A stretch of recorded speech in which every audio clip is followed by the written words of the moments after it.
গুৱাহাটীৰ মালিগাঁৱত অনুষ্ঠিত হৈ আছে ৰিয়েলিটি শ্ব' আছাম গট টেলেণ্টৰ মেগা ছেমিফাইনেল। ছেমিফাইনেলত অসম তথা উত্তৰ পূৰ্বাঞ্চলৰ বহু প্ৰতিযোগীয়ে অংশগ্ৰহণ কৰা পৰিলক্ষিত হয়। অহা 31 জানুৱাৰীত আছাম গট টেলেণ্ট ছিজন 9ৰ ফাইনেল শ্ব' অনুষ্ঠিত হ'ব, য'ত অসম তথা উত্তৰ পূৰ্বাঞ্চলৰ প্ৰতিযোগীয়ে অংশগ্ৰহণ কৰিব। অতি সুন্দৰভাৱে আয়োজন কৰা হৈছে এই ৰিয়েলিটি শ্ব'ৰ।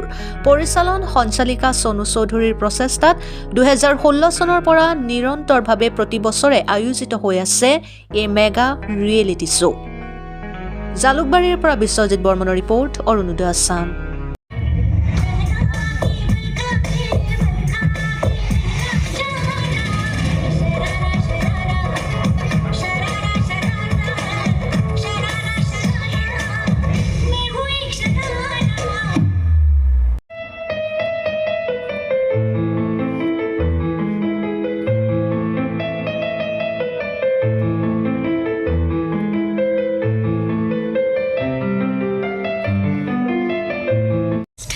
Back to normal.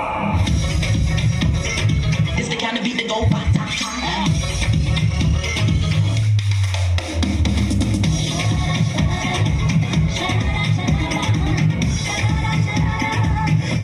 জাজৰ যিটো অনুভৱ খুবেই ভাল লাগিছে আৰু মই খুবেই সুখী ইয়াত জাজ কৰিবলৈ পাই।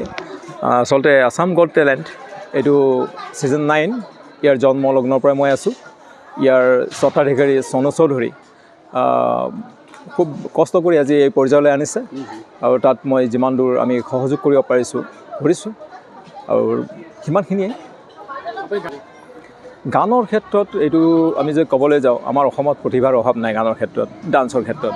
আমি ৰাজ্যিক নহয় ৰাষ্ট্ৰীয় পৰ্যায়তো আমি দেখিবলৈ পাইছোঁ আমাৰ অসমৰ যুৱক যুৱতী শিশুখিনিয়ে বহুত নাম কৰি আছে। গতিকে আজি আছাম গট টেলেণ্টতো সেইটো আমি দেখিবলৈ পাইছোঁ। খুব ধুনীয়া গান পৰিৱেশন কৰিছে, ডান্স কৰিছে, তাৰে মাজত দুই এটাৰ অকণমান কমি থাকিবই আৰু আমি যিমান দূৰ পাৰিছোঁ ভালখিনিক বাছি পেলাই আমি গ্ৰেণ্ড ফিনালত নিবলৈ চেষ্টা কৰিছোঁ। কণ্ট্ৰভাৰ্চি দেখা গৈছিলে এই শ্ব'টোক লৈ পেলাই যোৱা কেইদিনমান আগত। হয়, তাৰ বিষয়ে কি ক'ব? কণ্ট্ৰভাৰ্চি মানে কিছুমান গাৰ্জেনৰ মানে কি ক'ম আৰু ক'বলৈ আৰু বেয়াই লাগিছে। তেওঁলোকে অনলাইন কি হয় বুজি নাপায়। তেওঁলোক বুজি নাপায় যে এপিছ'ড কি হয়। এপিছ'ডত আমাক যিখিনি লাগিব, আমাৰ টাইম লাগিব আৰু কিছুমান গাৰ্জেনে মানে ৰখিব নোৱাৰা হৈছিলে। প্ৰথম কথা ৰখিব নোৱাৰা হৈছিলে যে কণ্টেষ্টেণ্টখিনিক আগলৈ দিব লাগে, সোনকালে দিব লাগে, যাব লাগে কণ্টেষ্টেণ্টবিলাকে আৰু পাৰফৰ্ম কৰিব লাগে আৰু বাহিৰত আহিব লাগে। কিন্তু আমাৰ এইটো ৰিয়েলিটি শ্ব'। প্ৰথম কথা এইটো আমাৰ ৰিয়েলিটি শ্ব' হয় আৰু আমাৰ ইয়াতে কিছুমান বস্তু ৰিটেক হয়, কাট হয়, ৰিটেক হয়। তাৰপিছত আপোনাৰ এংকৰৰ কিছুমান কাট থাকে, যেনেকুৱা আপোনাৰ এডভাৰটাইজ, তেনেকুৱা বহুতখিনি থাকে। কিন্তু তেওঁলোকে নাজানে এই বস্তুটো, সেইকাৰণে তেওঁলোকে মানে চিঞৰ বাখৰ কৰিছিলে। সেইটোৱে, বেলেগ একো নাই।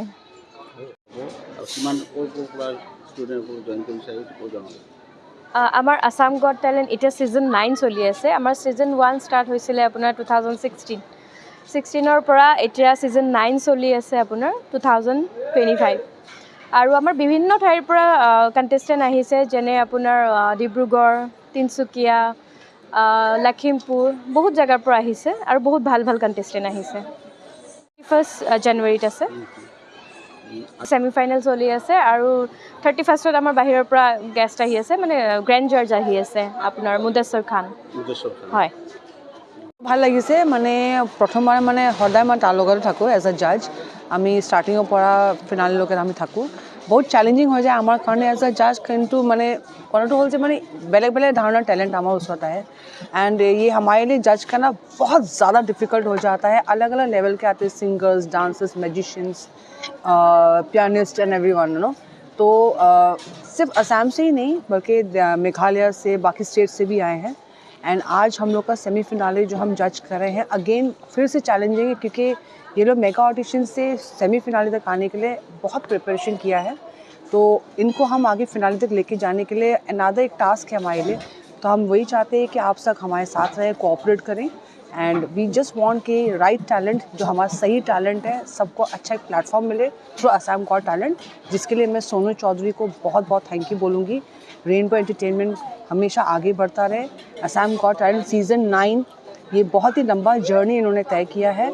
They have grown every year और मैं चाहती हूँ कि आगे भी जब भी जाएँ हमेशा नए टैलेंट को लेकर आए और हम चाहते हैं कि नेशनली एंड इंटरनेशनली उनको एक नया प्लेटफॉर्म दें। Thank you. I need a glass of water. Boy, oh boy, it's good to know it's home.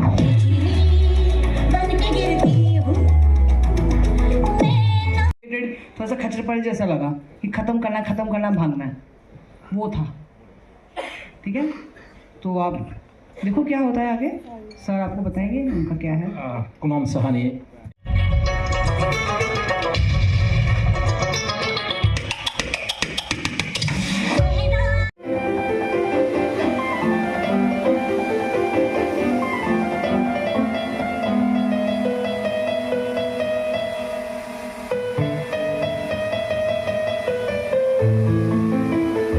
Part is joyful and playful, and finally the third part becomes dramatic and represents anger. Thank you.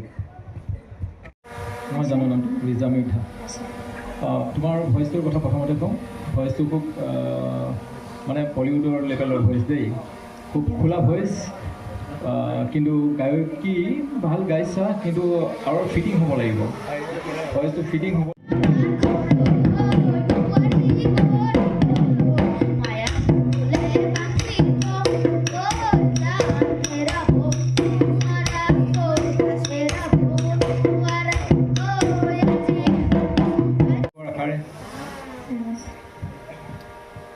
মই কিন্তু শুনি ভাল লাগিছে। Thank you. रिजा, जैसे sir ने बोला थोड़ा सा फिनिशिंग, बाकी I loved it. Your voice, आपने अलग लेवल की वॉइस में एक थोड़ा सा लो नोट, एक हाई नोट।